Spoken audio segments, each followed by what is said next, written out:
बृहस्पतेश्वर महादेव काशी में विराजमान। कौन से महादेव? जम के बोलिए जरा। बृहस्पतेश्वर महादेव काशी में विराजमान है, जो अंगूठी में पुखराज नहीं पहन सकते, जिनकी भाग्य रेखा उल्टी चल रही हो, बृहस्पति चमक ही नहीं रहा हो, जिस काम में हाथ डालते हैं वो काम पूरा ही नहीं होता हो, तो एक बार काशी जाना, बृहस्पतेश्वर महादेव का स्पर्श करना, उनका अभिषेक पूजन करना और उनका स्पर्श कर एक बेलपत्र ब्राह्मण देवता से मांग कर लेकर जाना कि इन बृहस्पतेश्वर महादेव से मुझे एक बेलपत्र दे दो। तुम्हें पुखराज पहना कि नहीं पहना, हीरा रतन माणिक पहना कि नहीं पहना, वो बेलपत्र इतना चमत्कार कर देगी कि जिंदगी में कभी संपदा की कमी आएगी नहीं। अगर बृहस्पति नहीं चमके तो बृहस्पतेश्वर महादेव, जहां पर बैठकर बृहस्पति भगवान ने शंकर भगवान की आराधना करी है, रोज गंगा जल जाना, गंगा जल लेकर आना, शिव जी की आराधना करना, एक शिवलिंग का निर्माण करा, उसकी आराधना में बृहस्पति भगवान डूब गए, उसकी आराधना में बृहस्पति महाराज निरंतर लगे रहे और इतनी आराधना बृहस्पति महाराज ने करी, इतनी आराधना करी बृहस्पति महाराज ने कि शंकर भगवान सामने प्रकट हो गए। मांगो बृहस्पति, तुमको क्या चाहिए? केवल आपका भजन, नाम रख दिया, तुम्हारा नाम बृहस्पति रहेगा। बृहस्पति भगवान का एक नाम बृहस्पति भी रख दिया और तुम साधारण नहीं रहोगे। तुमने मेरी आराधना करी है तो देवताओं के गुरु बनकर विराजमान हो। अब अभी तक 2 भार इंद्र के पास में थे, बहुत ध्यान देकर समझना, 2 भार थे इंद्र के पास। इंद्र देवताओं के गुरु भी बनकर बैठे थे। देवगुरु बृहस्पति की जगह पूर्व में इंद्र ही देवगुरु का पद संभाला और देवराज का पद भी इंद्र के पास में था। कौन कौन से पद थे? जम के बोलो जरा। पहला पद देवराज इंद्र का, दूसरा पद देवगुरु, देवगुरु का पद भी इंद्र के पास में था और देवराज का पद भी इंद्र के पास में था। इंद्र के पास में 2 सत्ता थी, एक देवराज इंद्र थे और दूसरे गुरु का पद भी इंद्र के पास में था। देवताओं के गुरु बनकर इंद्र घूम रहे थे, पर अब उल्टा हो गया। शंकर भगवान ने बृहस्पति महाराज को देवगुरु बना दिया। अब जैसे देवगुरु बनाया तो इनका इंद्रदेव का मुंह, अरे बोलो तो भगोड़े सा हो गया, कुर्सी उतरी कि मुंह भगोड़ा। जब सौभाग्यवती नारी गोदी में, ये सती मैया के प्रसंग से ये प्रसंग है, ध्यान देना महाराज, बहुत बहुत स्मरण में रखिएगा। आपके कोई पूछे तो आप लोगों को जवाब देने में दिक्कत नहीं आएगी और आप उससे स्मरण करेंगे।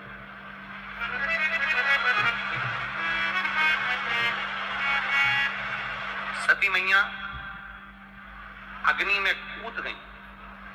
द्रौपदी के पवित्रता से सती मैया के अग्नि कुंड में कूदने से और माता पार्वती के प्रागट्य से और पार्वती जी के मंगल विवाह से शिव जी के साथ और शिव जी के यहां से जब भगवान शंकर के साथ माता पार्वती जी जब विवाह कर आ गई, शादी कर जब पहुंच गई, विवाह कर जब पहुंची हैं और लक्ष्मी, सरस्वती, गायत्री, इंद्राणी, ये सभी देवियां जब कैलाश धाम पर एकत्रित हुई,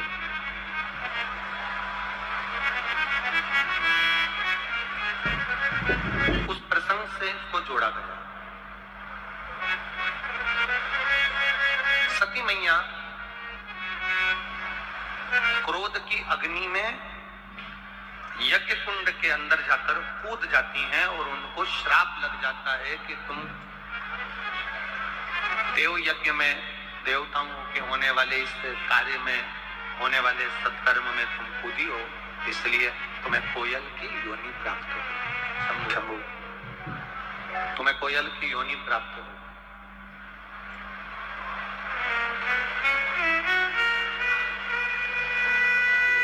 सती मैया ने हाथ जोड़कर देवादिदेव महादेव से प्रार्थना की,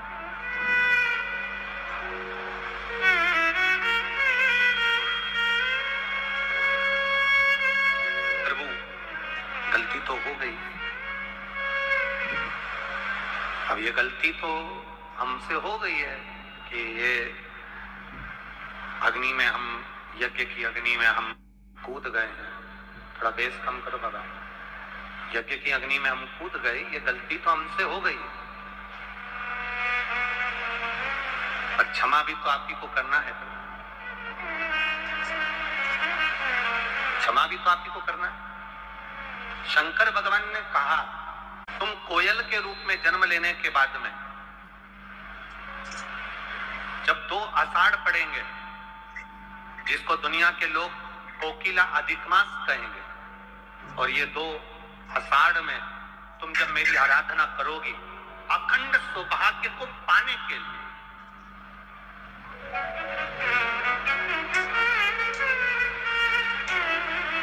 अखंड सौभाग्य को पाने के लिए जब तुम मेरी आराधना करोगी, तब तुम पुनः हिमालय राज की बेटी बनोगी, और हिमालय राज की बेटी बनकर, हिमालय राज की पुत्री बनकर, बेटी बनकर तुम मेरी आराधना कर कर, मेरा तप कर कर, मेरी साधना कर कर, मेरी तप साधना में लग कर तुम मुझे पुनः प्राप्त करो,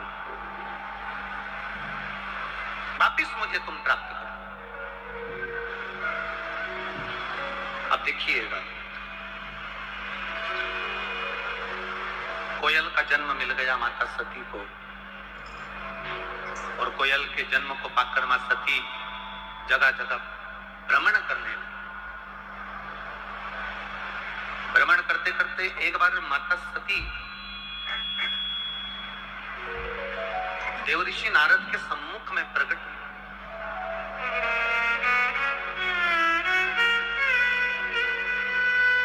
और देवऋषि नारद ने जब माता सती को देखा तो माता सती से कहा, सती मां को नमन कर कर कहा कि एक छोटी सी गलती सती माता तुमने कर ली।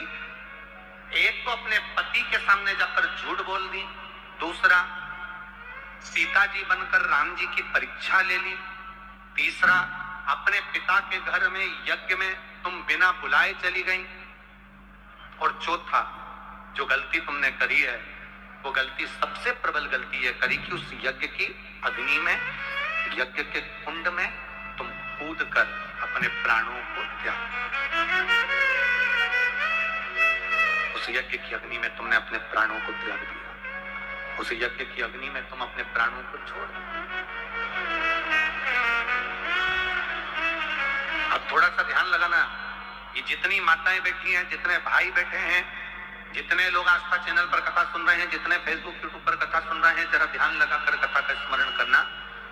सती मैया के जन्म से पहले, पार्वती जी के जन्म से पहले जितने जितने जन्म माता पार्वती के हुए हैं, उमा बनकर, कात्यायनी बनकर, चंद्रघंटा बनकर, कुष्मांडा बनकर, स्कंदा बनकर, कात्यायनी बनकर, गौरी बनकर, उमा बनकर, ये सब माता पार्वती जी के जन्म के पहले के सारे जन्म माता पार्वती के हैं, जितने भी हैं, उमा, कात्यायनी, चंद्रघंटा, गौरी, महागौरी, स्कंदा, कात्यायनी, ये जितने जितने माता के अवतार हैं, ये सब पार्वती जी के जन्म के पहले के हैं।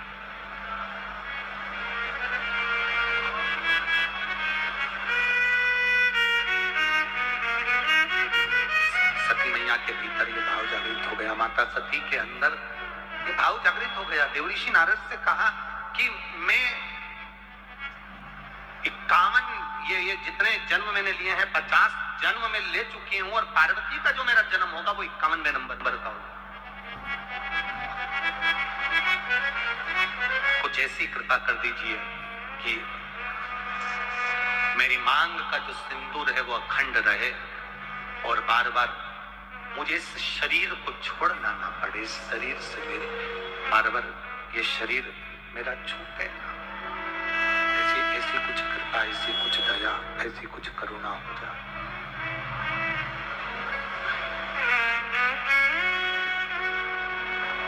कहा देवऋषि नारद तुरंत वर्णन कर दिए, मां जब तुम्हारे चित्त में जब तुम्हारे भावों में, तुम्हारे हृदय में,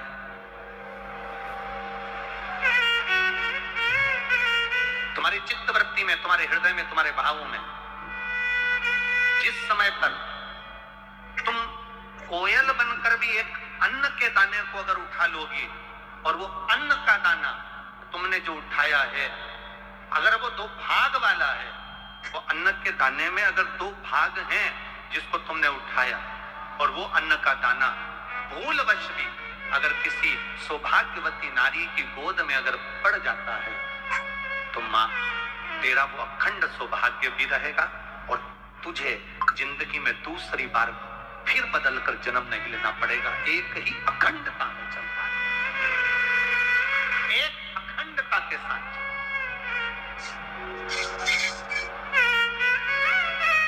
कभी आप अपने घर की बुजुर्ग माताओं से पूछना कि ये सुहागिल जब हम करते हैं, सौभाग्यवती नारियों को जब हम सुहागिलों को जब हम बुलाते हैं, मांग में सिंदूरा देते हैं, गोदी में चना और गुड़ डाल देते हैं उसके, तो ये चना गुड़ का महत्व क्या है?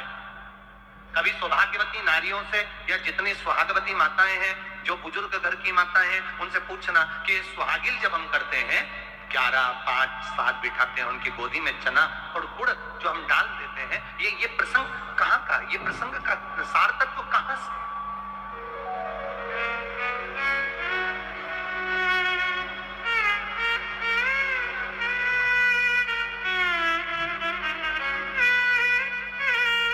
दुनिया में